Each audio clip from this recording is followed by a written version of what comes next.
Before I say one single word about what happened on my stage that morning, I need you to hold on to a number for 10. 10 seconds. That's all the time I had. 10 seconds to make a decision on live television that I knew, and I mean I knew it in my bones, was either going to end my whole show or save somebody's life right there in front of 1,000 people. And here's the part that still keeps me up some night. Everything I thought I was looking at that morning was a lie. Every single piece of it. The man I judged, the woman I pitied, the reason they came, the thing I smelled on his breath, all of it. I had the whole story figured out inside of 30 seconds, and I have never in my life been more wrong about anything. So stay with me, because by the time we get to the end of this, I promise you, you are not going to be able to guess who the real victim was. And you're going to understand why a studio full of people ended up on their feet, clapping and crying at the very same time for a man that 20 minutes earlier, they wanted to run clean out of the building. I've been hosting this show a long time now, a long time. And you know what that does to a man? It teaches you how to read people. After all these years, after thousands and thousands of handshakes, thousands of faces walking across that stage, you start to develop something. Some folks call it instinct. Some folks call it a sixth sense. My grandmother, God rest her, she used to call it the knowing. You can tell when somebody's lying before they finish their sentence. You can tell when somebody's truly happy, the kind of happy that lives down deep. And God help me, you can tell when somebody is suffering and trying their hardest to wear a face that says they're fine. But here's the thing about the knowing that took me 60 years and one terrible morning to finally understand. The knowing tells you something is wrong. It does not tell you what. And if you fill in that blank too fast, if you decide you already know the whole story, you can end up being the biggest fool in the building. That morning, I was that fool. Let me show you how. The doors opened, and a young woman walked out, and right behind her, half a step too close, came an older man with his hand flat on the small of her back, staring her. Now, I want you to be honest with yourself right now, because the whole crowd did the exact same thing I did. We looked at a younger woman and an older man walking out together, his hand on her like that, and every one of us thought the same word. Husband. We saw a husband, and not a good one either, because this fella, the second he hit my stage, he turned the charm all the way up. Big smile, loud voice, gripping people's hands too hard, the kind of man who needs the whole room looking at him at all times. And his hand never once left that young woman's back. The way he steered her to her spot, the way he answered for her when I asked her name, I felt my jaw go tight. And I remember the exact words that went through my head. Lord, here we go. Another fella who treats his wife like she's a handbag he picked out. So I read the card to introduce him. And that's the first time that morning the floor dropped out from under me. Because the card didn't say husband and wife. I looked up at him and I looked at her and I said it slow, almost like a question. And this is your daughter. He grinned and slapped the podium. Yes, sir, my baby girl, daughter. Now you'd think that would have put me at ease. A daddy and his little girl was sweeter than that. But I'm telling you, it did the opposite. The hair on the back of my neck stood straight up. Because I'll tell you something I've learned in all these years, and I want you to really hear me on it. There is a particular kind of wrong that only a parent can do to a child. A stranger can hurt your body, but the person who was supposed to love you first, the person who taught you what the word safe is even supposed to mean, that person can reach a place inside you that nobody else can even find. So no, knowing he was her daddy did not relax me. It scared me worse. And then I caught the smell. I leaned in to shake his hand and it hit me. Sharp, sour, medicine, and something underneath it. And I thought, well, there it is. It's not even noon and this man's been drinking. That's why he's sweating like that. That's why his hands won't stay still. That's why his eyes are glassy and red around the rims. I had him. I had the whole man figured out from one smell and one handshake. Drunk daddy, dragging his poor girl up here to win him some money. Case closed. And I want you to remember that moment. I want you to remember how sure I was, because I was dead wrong. And I'm not proud of how wrong I was. And before this story is over, that one lazy little judgment is going to come back around and teach me something I'll carry to my grave. But I didn't know that yet. So I filed it away, drunk and dangerous, and I started the show. And here's where my heart breaks a little every time I tell it. Because when that game started, that young woman came alive. Her name was Grace, and Grace was sharp, quick as anything I've ever seen on that stage. Every question I read, she had her answer before I could even finish the sentence. Ding, right. Ding, right again. The crowd started leaning in. They started cheering for her. And for a few minutes, just a few precious minutes, I watched the worry slide right off that girl's face, and I saw who she really was underneath all of it. Funny, warm, the kind of person who lights up a room without even trying. But the knowing wouldn't let me go. Because even while she was glowing, I noticed two things I could not explain, and they sat in the back of my mind like two little stones in my shoe. The first thing, I offered her a stool the way I always do, told her to take a load off, relax, and she wouldn't sit. Smiled and said she was fine standing. Kept one hand resting low, down near her stomach, almost like she was holding. And every time she moved, that hand stayed right there, careful, protective. The second thing was stranger. Every single time Grace laughed, that big happy laugh that had the whole crowd loving her, her daddy flinched. Now you'd expect a father to beam with pride hearing his girl laugh like that. But he didn't beam. He flinched like the sound of her being happy reached in and hurt him somewhere. I caught it 3-4 times. And I thought, that is the strangest thing. I filed that away too, but I couldn't make it fit anything. Not yet. Then the wind shifted. That's the only way I know how to describe it. One minute the room is full of sunshine, and the next you feel the storm rolling in over the hill. They lost a round. It happens. No big deal. Happens to everybody on this show. But it was like somebody flipped a switch in that man.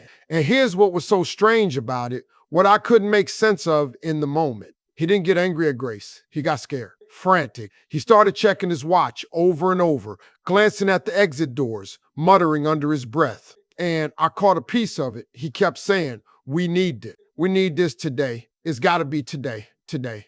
Like there was a clock running somewhere that only he could see. I leaned over, friendly as I could, and I said, "Easy there, partner. It's just a game. Nobody's life is riding on a trivia question." And he looked at me when I said that. He looked at me with the most haunted pair of eyes I've ever seen on a grown man. And he said real quiet, "You'd be surprised. You'd be surprised." I didn't have time to chew on that because they lost another round. And now Grace's light was dimming, that beautiful light I just watched come on. Her shoulders were pulling in. Her chin was dropping. And her daddy was coming apart at the seams, bouncing on his feet, sweat running down his temples, whispering at her now, fast and low. Come on. You have to win this. You have to." And I did what I always try to do first. I tried kindness. I tried to lower the temperature. I said, "Hey now, both of y'all take a breath. We're gonna have some fun up here, all right? It's just a game." That was my first warning. I want you to notice that because I'm a man who believes you give people a chance to do right before you do anything else. I gave him his chance. He didn't take it. Then came the question, a simple one, easy. And Grace, rattled now, nervous, buzzed in and gave her answer. And it was wrong. That's it. That's all that happened. A wrong answer on a game show. The most harmless thing in this entire world. On any other day, I'd have said, "Oh, I'm sorry, baby, that's not the one." And the crowd would have groaned and we'd have moved right along. But before I could get a single word out of my mouth, that man, that frantic, sweating, desperate man, grabbed his daughter by the arm and shoved her hard, threw her clean out of the way so he could lunge at the buzzer himself, like that buzzer was a life raft and he was drowning. And Grace, she stumbled. She lost her feet and crashed sideways into the podium, and both her arms flew out and wrapped around her middle. And that, right there, is the moment the floor dropped out from under every single person in that building. Because when Grace caught herself, when she folded forward over that podium with both arms cradled around her stomach, her loose top pulled tight across her body, and the whole studio saw it at the exact same instant. She was pregnant, heavily, unmistakably pregnant. The thing I've been half seeing all morning, that careful hand resting low on her belly, the way she wouldn't sit, it all came together in one sickening flash. This wasn't a young woman who'd stumbled. This was a mother, throwing her own arms around her unborn child to protect it as she fell. The gasp that went through that room. I have never heard anything like it. Hundreds of people sucking in their breath all at once, and then a silence so total you could have heard a pin drop on the carpet. And that's when my 10 seconds started. Now, I've told you I'm a professional. I've told you I had a full show to tape, a packed studio, producers and cameras, and 100 moving pieces, all depending on me keeping my cool. And in those 10 seconds, every bit of that went straight out of my head. I dropped my cards right there on the floor, just let them fall. I crossed that stage faster than a man my age has got any business moving, and I put my own body between that man and his daughter, my back to him, my arms out around her, a wall of me standing in the gap. And I said 4 words, quiet. I didn't yell. I didn't have to. I just turned my head and I said, step back right now. Cut the cameras, I called out.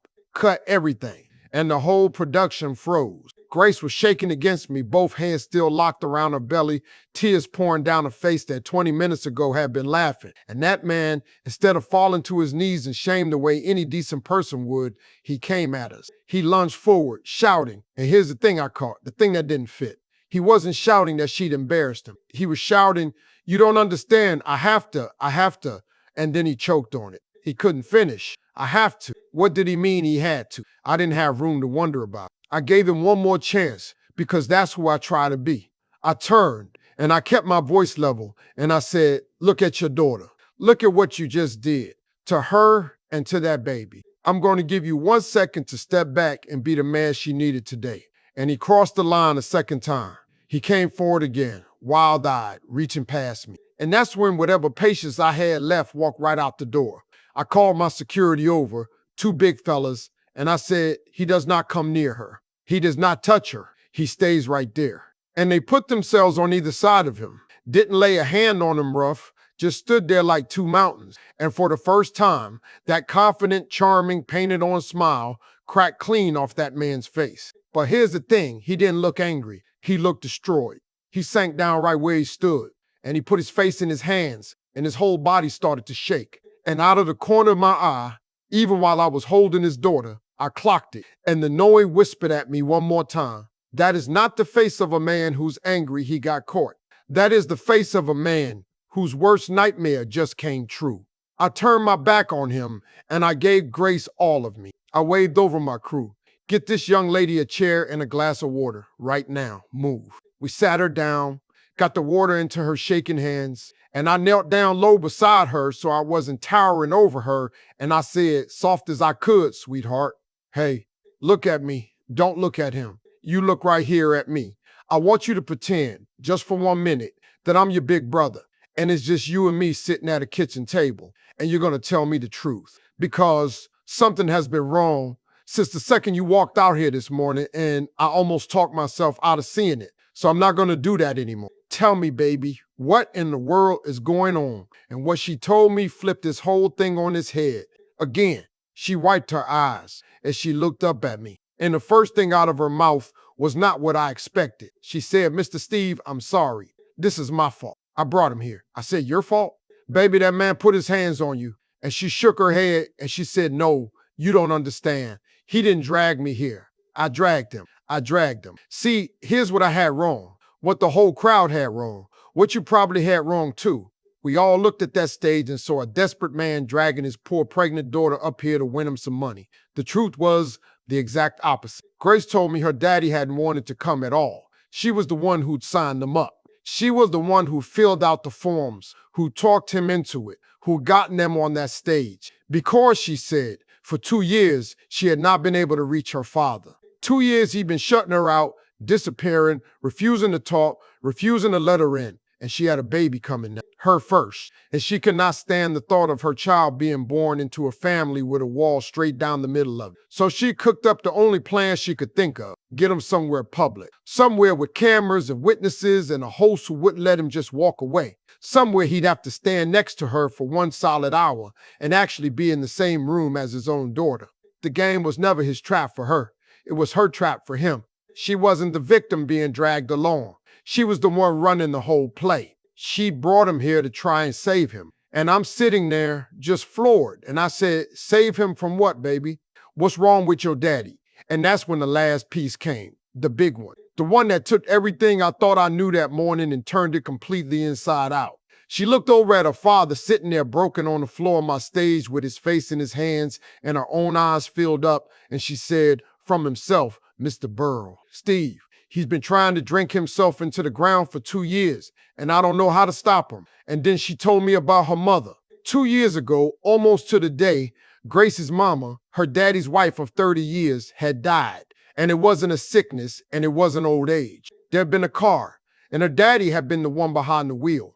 It wasn't his fault, Grace said. The other driver ran the light. Every report says so. The law cleared him completely. But you try telling that to a man's heart. You try telling the man whose wife died in the seat right next to him that it wasn't his fault. He had carried that woman's death on his own two shoulders every single day since, and it was crushing him into powder.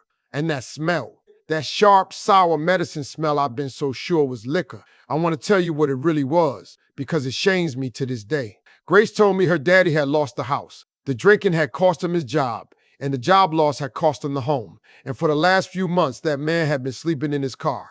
That smell wasn't a man stumbling out of a bar at noon.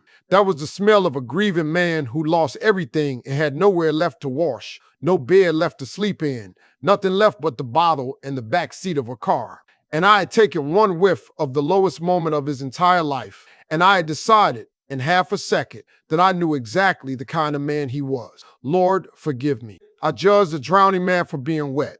Now I need you to hear me very carefully right here, because this is the part people always get twisted. Everything I just told you, every bit of it, the dead wife, the guilt, the lost house, the car he was sleeping in, none of it, not 1 ounce of it, makes it okay that he put his hands on his pregnant daughter. You hear me? Understanding why a man broke does not mean you hand him back the pieces and tell him he's good as new.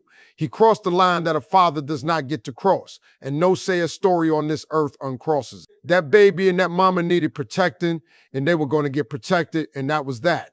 But I'll tell you what did change in me, standing on that stage. I stopped seeing a monster. I started seeing a drowning man who had grabbed onto the very person trying to save him and nearly pulled her under with him. And both of those things being true at the very same time, the danger and the heartbreak sitting right there in one man, that is the realest thing about people I think I know. We are never just one thing. Not the worst of us, not the best of us. Never just one thing. So now I had a decision to make. And this is where you find out what kind of man you really are. Because the easy thing, the thing half that crowd wanted, you could feel it humming in the air. The easy thing would have been to make a spectacle out of him, to turn that broken man around and let 1,000 people scream at him, to stand up tall and tear him to shreds with my microphone so everybody at home could cheer. And Lord knows I had the words to do it. But I didn't do that. And I want to tell you why, because it matters. You don't teach a man not to use his hands by using yours. You don't fix cruelty by piling on more of it. And the truth is, there was no punishment I could have dreamed up in that moment. No words I could have yelled. No shame I could have poured on that man's head.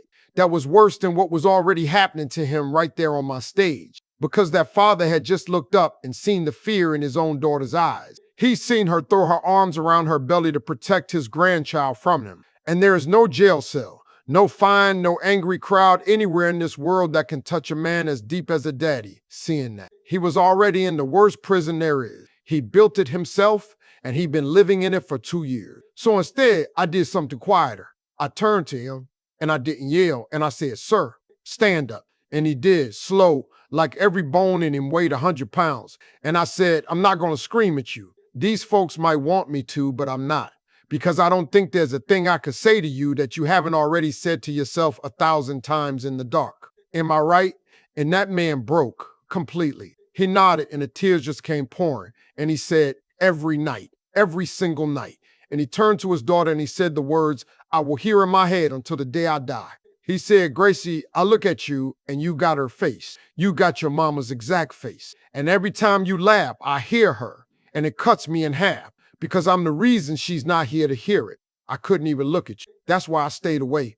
Not because I stopped loving you. Because I loved you too much to face what I cost you." And now I understood the flinch. Every time that girl laughed, her daddy hurt his dead wife and it tore him apart. That was a strange little thing I couldn't make fit all morning. It wasn't cruelty. It was a grief so deep the man couldn't survive being in the same room as his own child's joy. Now there was a chair sitting empty on my stage and a whole crowd watching. And I'll be honest with you about what happened next out in the world, because it's part of the story whether I like it or not. Somebody in that audience had their phone out from the very beginning. And the clip of that show, just those few seconds of a man throwing his pregnant daughter, it was online before that man even left my building. And within a day, it had been watched by millions of people. And every one of them did the exact same thing I did at the start of this story. They took 10 seconds of footage and they decided they knew the whole man. They called him every name there is. They wanted his head. And then, a couple days later, the rest of it got out. The wife, the guilt, the car he was sleeping in, the daughter who planned the whole thing to try and save him. And you should have seen what happened to that comment section. It split right down the middle. Half the people were still furious, and I understand them, I do. But the other half were heartbroken because they finally saw the whole picture instead of the worst 10 seconds of it. And that taught me something I want to leave with you because it's the same lesson the smell taught me. Come all the way back around. The outrage is always faster than the truth. Always has been, always will be. That shove fit into 10 seconds. But the reason behind it took me a whole hour to understand. And it took the internet a whole lot longer than that. We are so quick, all of us, me included, to convict a person on the one worst moment of their life, the one we happen to catch on camera. And maybe, just maybe, if we stayed 10 seconds longer, we find out the story is bigger than the moment. But none of that changed what had to happen for Grace, because compassion for him could not come at the cost of safety for her. So here's what I did, and here's how it ended, and I promise you it'll be worth staying for. I made sure Grace and that baby were all right. Had our medical folks check her over right there, and praise God, she was fine. The baby was fine, just shaking. I called her, hugged her myself. That boy was working a double shift across town and had no idea any of this was happening, and I told him his wife was a hero and to come get her. And I told Grace that her daddy was not going home with her that night. Not until he got real help and proved it. And that wasn't a punishment, that was a boundary. And the baby on the way is exactly the right reason to draw one. And then Grace did something that put that whole studio on its feet. She stood up.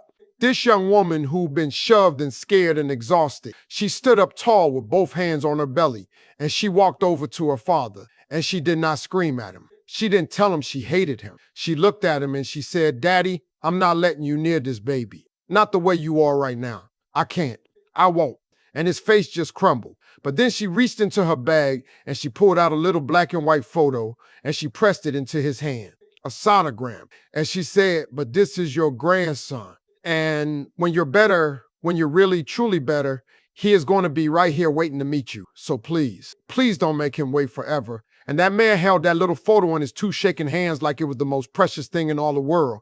And he wept like I've never seen a grown man weep. That whole studio rose to their feet. Not for me, not for the show. For her, for Grace, for the bravest, most graceful young woman any of us had ever laid eyes on, who got shoved to the floor and stood right back up and chose, with her whole heart, to leave a door cracked open for the man who put her there. I walked her to the edge of the stage, and I took both her hands, and I told her the prize money was hers. Every penny of it, and not $1 of it for fixing anybody or rescuing anybody, just a clean start for her and that baby and the life she was about to build.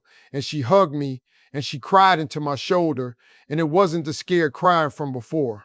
It was the crying of somebody setting down a weight they've been dragging by themselves for 2 long years. Now I could end the story right there, and it'd be a good one. But life gave me one more piece, and it's my favorite piece, so I'm gonna give it to you.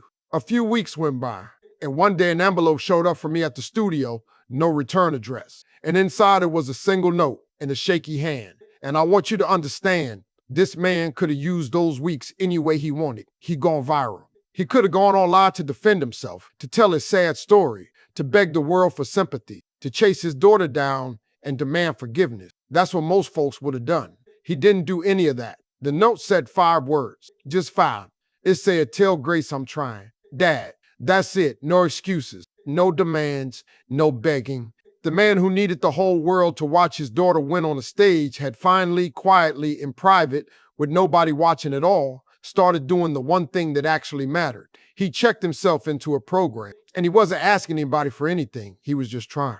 Trying to become a man his grandson could one day be proud to call grandpa. And that, my friends, is the only kind of redemption that's ever been worth anything. The quiet kind. The kind nobody's filming. So let me bring you all the way back to where we started. I told you, at the very beginning, that everything I saw on my stage that morning was a lie. And now you know I meant it. The husband was a father. The drunk was a grieving man sleeping in his car. The desperate man dragging his daughter was a broken man being dragged by a daughter who loved him too much to give up.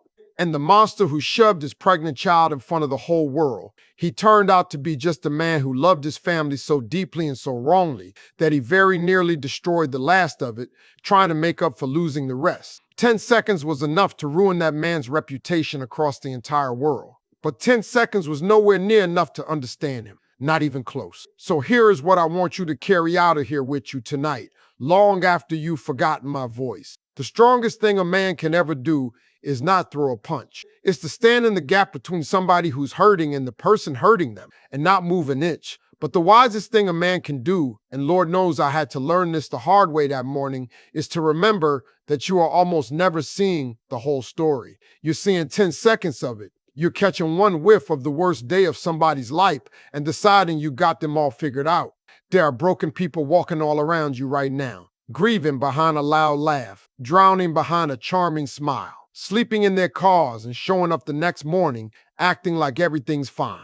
Maybe it's somebody you passed at the store this very week. Maybe it's somebody at your own kitchen table. So before you decide you know a person's whole story, do me one favor. Ask yourself what you might have seen if you just stayed 10 seconds longer. Because every single one of us, the best of us and the worst of us, we are always so much more than the worst 10 seconds of our lives. If this story moved you, if it made you want to hold your people a little tighter tonight and maybe judge a stranger a little slower, then do 3 things for me before you go. Subscribe to this channel because we tell the stories that remind us what really matters. Share this with one person you love because you never know who out there needs to hear it. And drop the words 10 seconds down in the comments for Grace and for that little boy who's out there in the world now and for every grieving daddy still trying to find his way back home. Thank you for staying with me all the way to the end. I'll see you in the next one. God bless you, and God bless every broken person out there who's still quietly trying.